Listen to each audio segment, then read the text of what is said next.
I'm gonna wait a few minutes. Good morning. Good morning. Today is Tuesday. It has been 1 week since the first day of day one mindset challenge, which was over the I am. And so if you watch day one and you want it to be followed up on, I'm following up on you right now. I will tag you, and hopefully you were able to kind of keep up, especially with the I ams.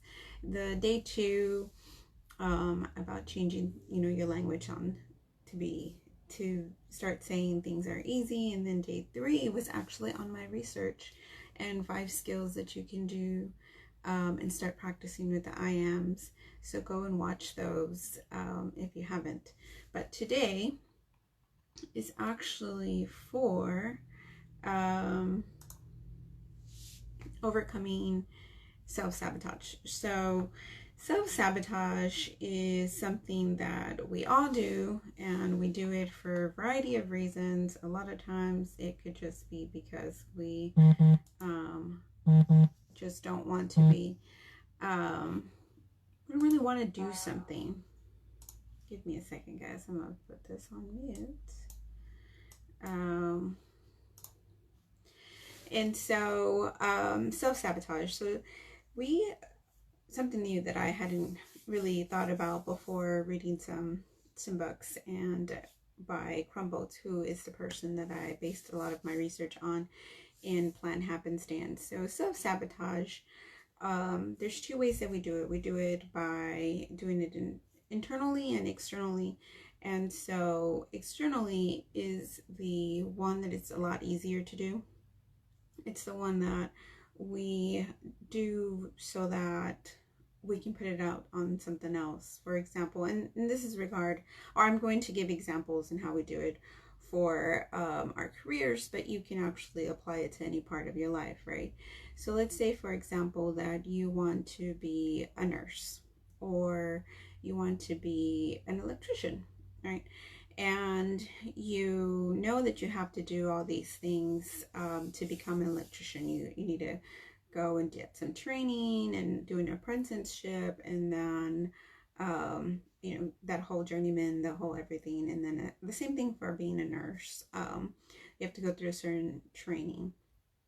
And so the way a person would self-sabotage in reaching that goal would be, well, I can't take those classes because I'm too busy to take those classes, or I can't afford it because it costs too much money. And so then we are putting all these things in front of us in so that we can't do something, and it's out of our control.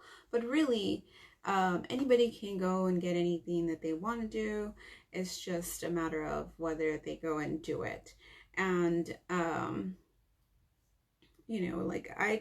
my parents had 0 money to help me pay for college. I actually didn't even think about how I was going to pay for college. I figured that I would just go and do it. I was happy that there were student loans because, well, that's how I paid for my undergrad up to an extent. And then for my master's degree, I had to take out loans. I kind of regret that, only because I really didn't need to. And then my PhD, I was happy I really cash flowed that. I made it to a point that I did not take out student loans. So anyway, other ways that we put external factors as to why we can't do something. It could be like we fail in an exam. Something that I hardly ever talk about is, so I changed my master's degree one time and then back into counseling before I got my master's in counseling, but I did major in bilingual education for about a semester and a half. I think I have about 15 hours of it. I would have 18, but I dropped a class that I didn't like. But anyway, so I actually took the Texas exam for bilingual education, and I failed it. I failed it by 1 freaking point, and I was really upset. And then I was like, okay, well, I'm gonna take it again. I'm going to take it again and I'll be fine. And then the second time that I took it, I was sick. I like had a cold or something, and I almost rescheduled, but I didn't, because I was just like, I'm just gonna take it, I'm sure I'll do fine. And I failed it again. I failed it again by like, I don't know, 2 or 3 points, and I really didn't tell anybody about it, because I mean, no one likes to talk about when they fail. And so then I was like, well, I'm just gonna change my major. This is the reason why I don't think I'm gonna do this. And then I was already having other reasons why I didn't want to become a bilingual education teacher. I realized that I didn't really like working with parents. And so then I changed my major back to counseling. And there was something that one of my professors actually had said to me one of the times when he was asking me how my bilingual education classes were going. And he was one of my counseling professors. And he said, well, you know, have you ever thought maybe you're struggling with completing your bilingual education classes because maybe it's not what you're meant to do. So that kind of there made me think about things in a different light as well. And it wasn't that I wasn't doing well, because I was getting A's. I just wasn't really like passionate. It just wasn't easy. And so that's something that you guys maybe can think about too. Something's not easy. And I don't mean like everything should just be a walk on the park, because if everything was easy, everybody would just do it. But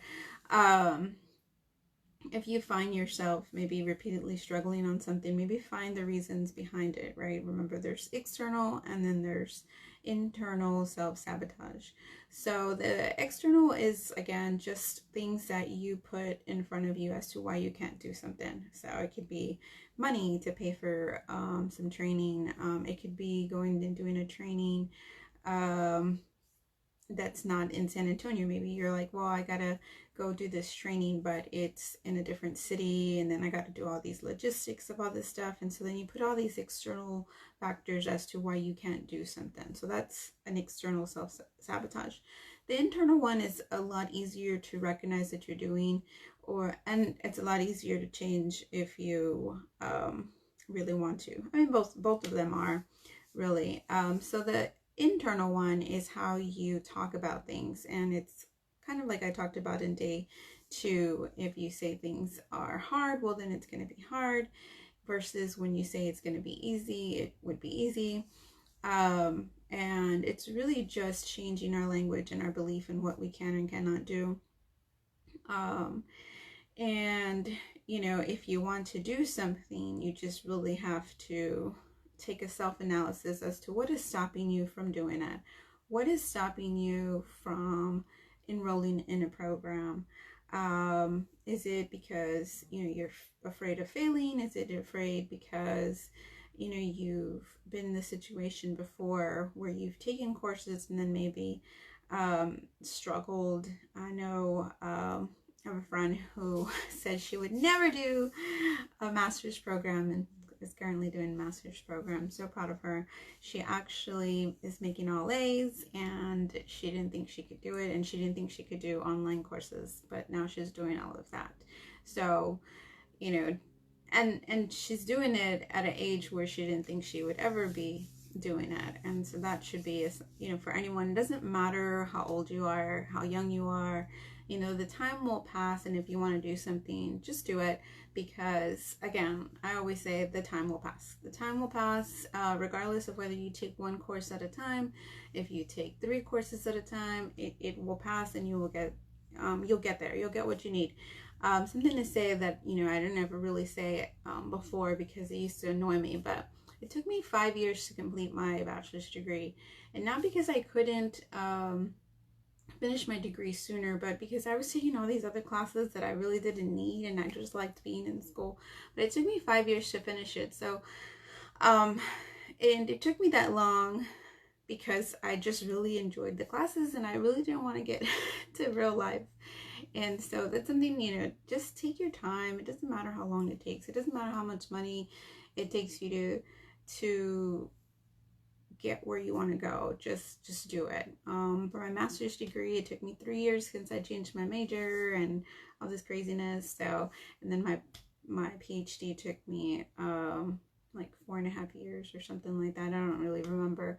That one, I had other life events happen, and I didn't really care that it was going to take me longer. I mean, look at me now. I've already have my PhD.